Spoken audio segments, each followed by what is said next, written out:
Have you ever heard of the Four Olds? As China became a communist-run nation, they initiated a cultural revolution and called to rid the country of the Four Olds. Those being old customs, old culture, old habits, and old ideas. In order to rid of these Four Olds, they promoted the Four News: new customs, new culture, new habits, new ideas. Part of this campaign included the renaming. All over China, the names of roads and stores were taken down and new names were made. About 93% of just Shanghai was totally renamed.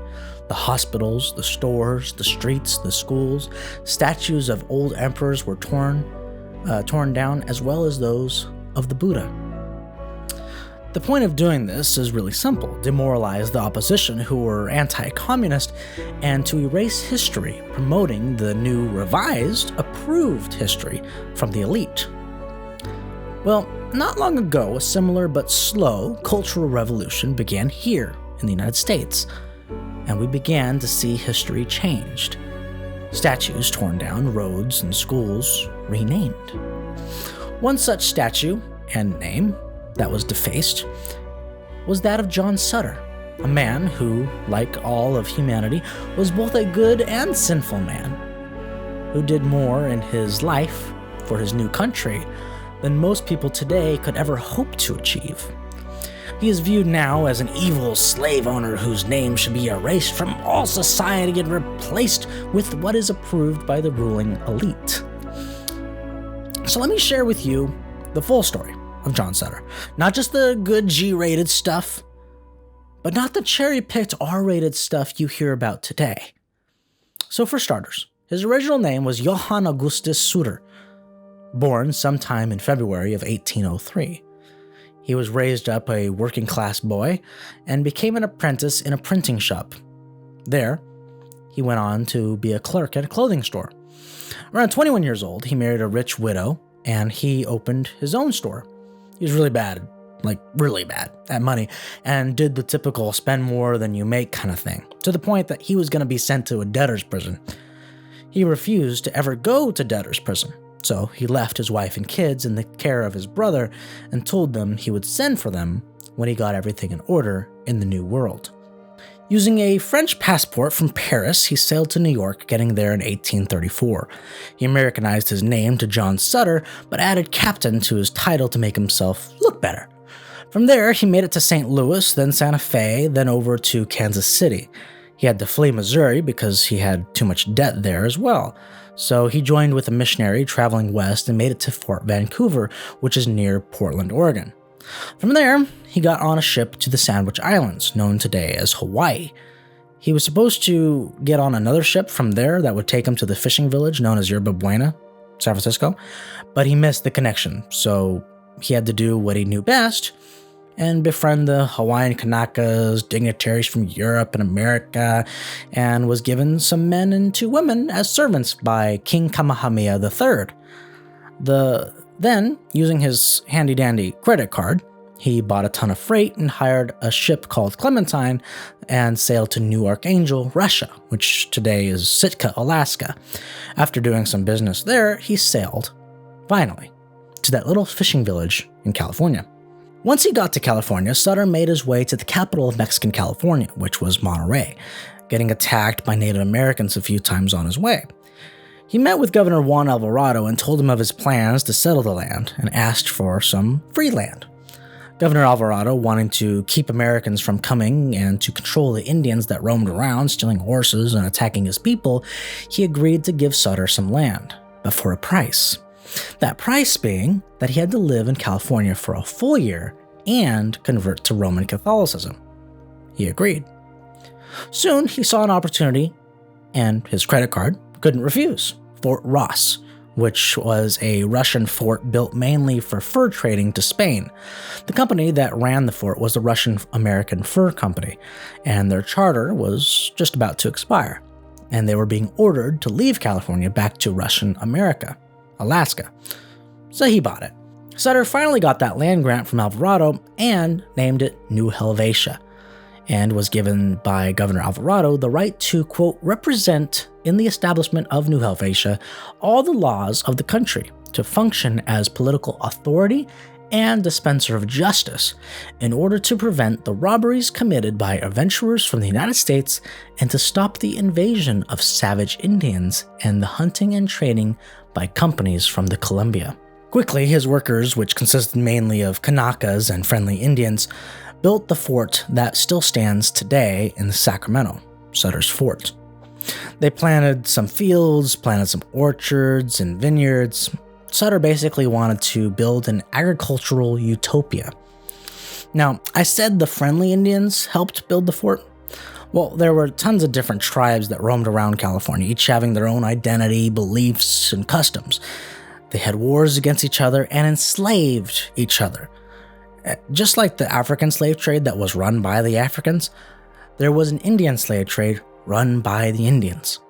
That doesn't make it right, but it shows that it was not created by the white. I say this because that's a very inconvenient fact in history and surprisingly isn't well known.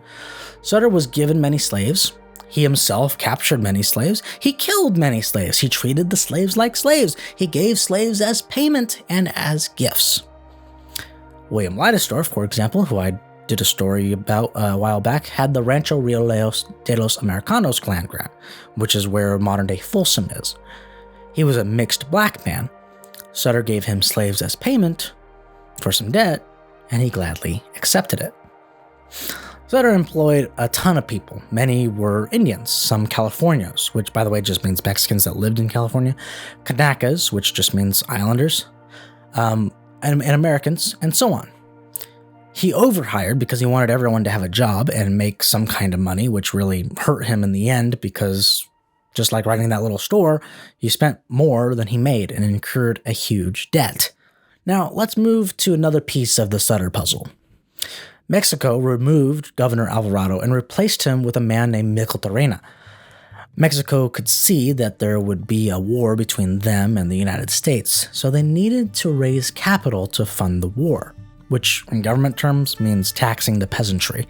So Mexico made it up to Micheltorena to collect these taxes and gave him an army of murderers, thieves, and rapists that they released from prison for this very cause. As Micheltorena made his way north to collect the taxes, this army began murdering, stealing, and raping the Californios and Americans that lived in the land. This caused a mini civil war in California between Mexico and the Californios.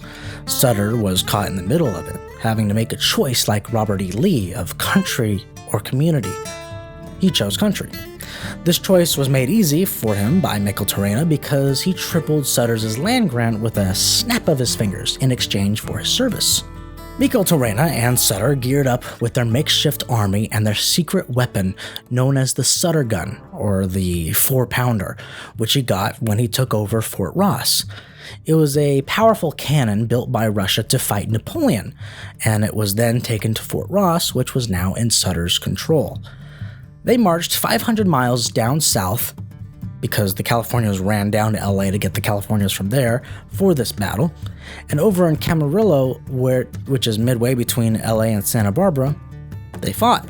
The Californios shot first, but their powder being crummy, the cannonballs just landed at Sutter's feet, and Micheltorena and Sutter returned fire, but they were absolutely ignorant in how to fight, and shot their cannonballs way past the Californios. Oh, and the felon army that Micheltorena had brought with him, yeah, they escaped. Because ammunition was scarce and expensive, after the battle where nobody got hurt, each side ran around the field picking up their balls to reload like a Nerf gunfight. That night, the Americans secretly met and decided this was dumb, and they went back home, leaving Sutter and Micheltorena to basically fight alone against the Californios. So, they were captured. Micheltorena deported back to regular Mexico, and Sutter was tried and found guilty of treason, penalty being death by hanging or beheading. Fortunately for Sutter, one of his neighbors stood up for him and told the mob that Sutter was just doing what he did because that was his job. That was sufficient enough of an excuse, so they let him live, but took away the cannon, burying it in 3 different pieces, in case they ever needed it again. Which, by the way, fun fact, it was dug up and was used in all the major battles against Mexico during the Mexican-American War a couple years later. Now, one day, one of Sutter's hired men came to his house, soaking wet from the fall rain. Sutter was surprised to see him and welcomed him in. James Marshall, the hired man, then told Sutter he had some very important news to share with him, and they needed to go somewhere private where no eavesdroppers could listen in. So Sutter led him to one of his private rooms. Marshall told him to lock the door. Sutter laughed because there was nobody but him and the clerk in the house, but he obliged and locked the door. Marshall put his hand in his coat pocket and took out a towel, which he then opened with his hands to reveal a few little yellow rocks in the towel. He then told Sutter he thinks it might be gold, though the guys back at the mill where Marshall found these rocks laughed at him. Sutter got out some books and they did some science experiments to see if these yellow rocks were in fact gold. They were. Marshall left in the dark pouring rain back to Coloma to guard the mill and search for more gold, while Sutter had dinner, went to bed, and headed up to Coloma at 7 a.m. the next day. Sutter and Marshall did a little prospecting, and for the next few days would check the mill to see if any gold appeared. And sure enough, a little bit every day was collected. Sutter would even jump into the tail race of the mill, dive down himself to grab some of the gold. As soon as he could, he had the gold melted down into a ring, his family coat of arms engraved on the front, and on the inside the words, "The first gold discovered in January 1848. He had an all-hands-on-deck meeting where he told the men to keep this gold thing a secret for a minimum of 6 weeks. Of course, a lady named Miss Wimmer couldn't keep her mouth shut and told some travelers after just 2 weeks. One of the men got himself some gold and went into town, went into a bar, ordered himself a bottle of brandy, put the gold that he had on the counter to pay for it. The barman was just amazed and asked where he got this gold. He replied, "Go ask Captain Sutter about it." He did, and Sutter told him, who then told his boss, Mr. Brannan, who immediately set up shop, becoming very, very rich. Soon, Sutter's land was trampled by miners searching for gold. Practically everyone quit working for him and ran to search for this gold. His empire was finished.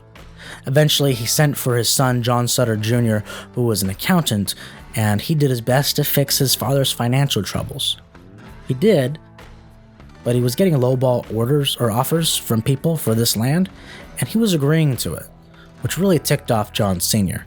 One of the last straws was when Jr. named the city of Sacramento instead of Sutterville. Jr. was eventually kicked out and moved to Acapulco, Mexico, while the rest of the Sutter family came to America and they moved to the modern-day Yuba City, where a ticked-off neighbor lit his house on fire, leaving him homeless. Sutter decided to move to Pennsylvania, pay off all of his debts, even of that in Europe that made him flee in the first place, and for the rest of his life begged Uncle Sam for retributions, for the plight that he was in after the gold rush destroyed his empire. Though not a poor man, he played the victim and acted like he was to gain pity from the government. Though he was getting a pension of $250 a month, which today is like $6,000, he was aiming for a one-time lump of $50,000, but the United States was too busy working on rebuilding after the Civil War, so he got nothing. He ended up dying in a hotel 2 years after Congress adjourned without approving his money. I'll end this story with a quote from The Extraordinary Life of John Sutter by Nicholas Ferraro. John Sutter is a fascinating individual in the history of the American West. He is more than simply a figure in time. He is a character who experienced a life reserved for tragic heroes. The study of Sutter's life demands sympathy, but he's not to be pitied. Even though he fell on hard times, he also stumbled upon many great fortunes. Sutter was a charismatic person who created great opportunities. His optimism and desire to succeed are notable and were perfectly suited for Mexican California. Throughout his life, Captain Sutter viewed failure as a stepping stone, a chance to learn and accomplish greater things. For this reason, he should be saluted just as frequently as he is criticized. If you liked that clip, you'll love the full podcast. Make sure you're subscribing to Ricky Mortensen on YouTube.